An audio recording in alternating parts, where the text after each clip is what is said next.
இப்படிப்பட்ட கூட்டம் எதற்காக மகிழ்ச்சியோடு கைதட்டி மன மகிழ்ச்சி அடைகிறது என்று சொன்னால், நம்முடைய போற்றுதலுக்குரியவர், வாழ்த்துதலுக்குரியவர், வணக்கத்துக்குரியவர், பாராட்டுதலுக்குரியவர் அவர்தான் இந்திய ஜனநாயக கட்சியினுடைய தலைவர்.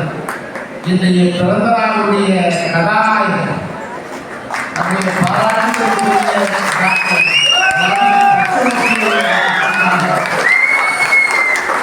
இந்த நிகழ்வு ஒரு ஆர்வப்படுகிறது. டாக்டர் அமீன் பச்சமுத்து அவர்களை நான் பார்க்கிறேன். இன்று அவர் பிறந்த நாள் குழந்தை. இந்த பிறந்த நாள் குழந்தை மீசை வைத்த குழந்தை. அவர் மீசை வைத்த குழந்தையாகத்தான் எப்போதும் பழகுவதற்குரிய பண்பாளராக,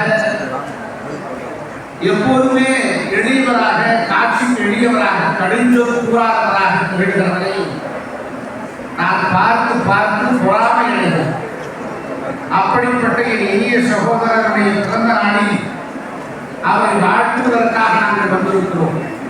நாங்கள் என்று சொன்னால் வைகை செல்ல மாத்திரமல்ல, எங்களுக்கு பின்னால் இருக்கிற மந்தரை கூடி இயக்கத்தின் தொண்டர்களாக இருக்கிற அனைத்து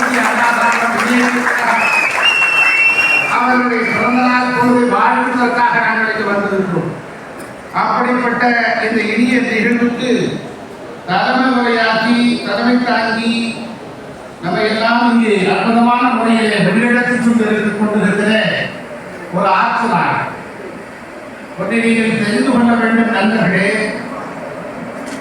ஒவ்வொருவரும் வாழ்க்கையில் முன்னேற வேண்டும் என்று சொன்னால் திருக்குறளை படிக்கலாம், பல்வேறு சுய முன்னேற்ற நூல்களை படிக்கலாம், பல்வேறு ஆண்டோர்கள் சான்றோர்களுடைய சொற்பொழிவுகளை கேட்கலாம். ஆனால் அதையும் தாண்டி பெருமைக்குரிய வேந்தனுடைய வாழ்க்கை வரலாற்றை படித்தால் ஒருவர் அடிமட்டத்திலிருந்து உச்சத்தை தொடுகிற ஒரு உயரத்தை அடையலாம் என்பதற்கு இன்னும் இளைஞர்களுக்கு எடுத்துக்காட்டாகவும் சாட்சியாகவும் இருக்கக்கூடியவர் என்ற தலைவரையாற்றி இருக்கிற பெருமதிப்புக்குரிய மாணவி ஐயா டாக்டர் பாலிவேந்தர் அவர்களே, வட்டத்தவராக நாம் என்னவெல்லாம் இருக்கிற அடுத்து வரவேற்புரை ஆட்சி மகிழ்ந்திருக்கக்கூடிய என்னுடைய இந்திய நண்பர், நம்முடைய மாநில செய்தி ஊடகம் மற்றும் விளம்பர பிரிவினுடைய செயலாளர் அருமை சகோதரர் முத்தமிழ் செல்வன் அவர்களே, இங்கு முன்னுரை உரையாற்றுவதற்காக வரவில்லை என்று சொன்னாலும் எனது இனிய நண்பராக இருக்கிறவர் இணைவேந்தர். அதாவது நான் அவரை வைத்துக் கொண்டு பல நேரங்களில் சொல்லியிருக்கிறேன். அதாவது சத்யநாராயணனை வைத்துக் கொண்டே சொல்லியிருக்கிறேன். அனல் மின்சாரம் என்பது வெப்பத்தால், உணர் மின்சாரம் என்பது நம்முடைய தண்ணீரால், காற்று என்பது மின் மின்சாரம், காற்றால் மின்சாரம் தயாரிக்கலாம். ஆனால் அமைதியால் மின்சாரம் தயாரிக்க முடியும் என்பதை சத்யநாராயணன் அப்படிப்பட்ட அமைதிக்கு இலக்கணமாக திகழ்கிறவர். மற்றும் இந்த வாழ்க்கையில் இருக்கிற மூத்த வழக்கறிஞர் ராஜன் ஐயா அவர்கள் பொதுச் செயலாளர். அவருடைய ஒழுங்கு, அவருடைய கட்டுப்பாடு, அவருடைய அர்ப்பணிப்பை நான் பார்த்து வியந்து போனேன். அதே இடத்திலிருந்து அவர் பேசியிருக்கலாம். இல்லை, கூட்டத்திற்கு மதிப்பளிக்க வேண்டும், வந்தவர்களை நான் மரியாதை செய்ய வேண்டும் என்பதற்காக உங்கள் அருகிலே வந்து பேசியிருக்கிறார் அல்லவா, அதுதான் அவருடைய உயர்ந்த பண்பாட்டின் இலக்கணமாக ஐயா ராஜன் அவர்களே. நான் பெரிதும் மதிக்கிற, நான் பெரிதும் நேசிக்கிற என் பெருமைக்குரிய தலைவர். திரைப்படங்களில் நிறைய திரைப்படங்கள் அந்த காலகட்டத்தில் பயணங்கள் முடிவதில்லை இருந்து தொடங்கி மதர்லேண்ட் பிக்சர்ஸ் என்று சொன்னால் வெற்றி படுத்த ஒரு தயாரிப்பாளர்.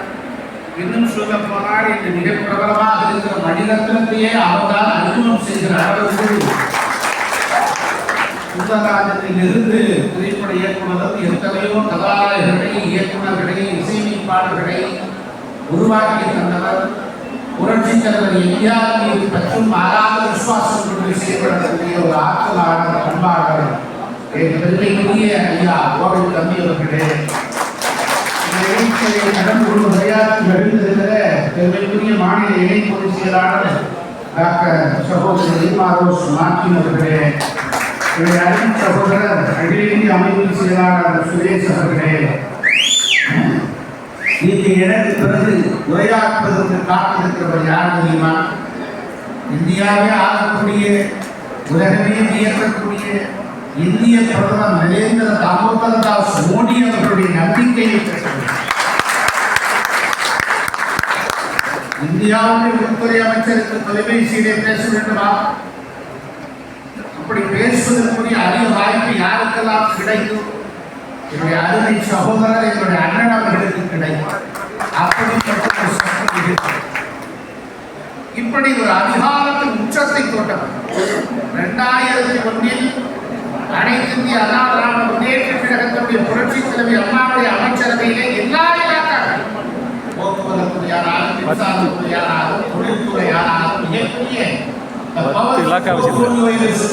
அப்படிப்பட்ட எல்லாம் கையில் வைத்திருந்தாலும் கூட எளிமையான, உப்பை கூட எளிமையான மனிதர், மழை நீரை ஒரு சுத்தமான மனிதர். அவருடைய அமைச்சரவையுடைய அறையிலே தான் கூட்டம் நிரம்பி வழி. எந்த இடத்திலே நீங்கள் போனால் விமர்சிக்கிறார்களோ, எந்த இடத்துக்கு போனால் அவர்களுக்கு உங்களுக்கு நன்மதிப்பு கிடைக்குமோ அந்த இடத்தில் இயல்பாகவே எல்லோரும் தேடி போவார்கள். அப்படித்தான் இனிப்பு இருக்கிற இடத்தை தேடித்தானே எறும்பு போகும் என்பதை போல இவரை தேடித்தான் தமிழ்நாட்டில் இருக்கிற லட்சக்கணக்கான தொண்டர்களுடைய அறைக்கு வருவார்கள். இப்போது எங்களுடைய தோழமை கட்சியுடைய தலைவராகும், பாரதிய ஜனதா கட்சியுடைய தலைவராகும், ஒத்துதலுக்குரிய சட்டமன்ற உறுப்பினராக இருக்கிறார், பாராட்டுதலுக்குரிய நம்முடைய சட்டமன்ற குழுவினுடைய தலைவராக இருக்கிறார். ஆனால் யார் எங்கள் அண்ணன், எங்கள் பாசமடைந்த சகோதரர், எங்கள் வாங்கி மிகுந்த அருமை சகோதரர் என்று சொல்கிற அளவுக்கு இன்னும் அந்த பாச பிணைப்போடு கிடகிற என் பெருமைக்குரிய ஆரோக்கிய அண்ணன் நயினார் நாயகர் இந்த நிகழ்ச்சியை முத்தாய்ப்பாக ஏற்புரை நல்கி இன்று 15 ஜூலை 15 என்று சொன்னால் சிறப்புக்குரிய நாள். அப்படிப்பட்ட அந்த சிறப்புக்குரிய நாளிலே பிறகு இது சிறப்பான பல்வேறு ஆக்கப்பூர்வமான பணிகளை எல்லாம் செய்து ஏற்புரை நல்க இருக்கிற, ஏற்றுக்கொள்ள இருக்கிற பெருமைக்குரிய சகோதரர் இன்று இந்த நிகழ்ச்சியினுடைய கதாநாயகன் டாக்டர் ரவி பச்சமுத்து அவர்களே, நன்றிகளை ஆற்றியிருக்கிற பெருமைக்குரிய சகோதரர் உமாபதி அவர்களே, தொகுப்புரை சமூகம் உள்ளிட்ட நண்பர்களே, பெரியவர்களே, தாய்மார்களே, இந்திய ஜனநாயக கட்சியுடைய தோழர்களே, பாரதிய ஜனதா கட்சியுடைய நண்பர்களே, அனைத்து இந்திய அண்ணா திராவிட முன்னேற்ற கழகத்தினுடைய உடன்பிறப்புகளே, பத்திரிகை தோழர்களே, வணக்கம். ஒரு எழுச்சி மிகுந்த இந்த நிகழ்ச்சி நிரலை நான் பார்க்கிறேன். இதையெல்லாம் எப்படி வரும் அப்படின்னு சொன்னா அந்த வேந்தனுடைய ஒழுங்கு கட்டுப்பாடு.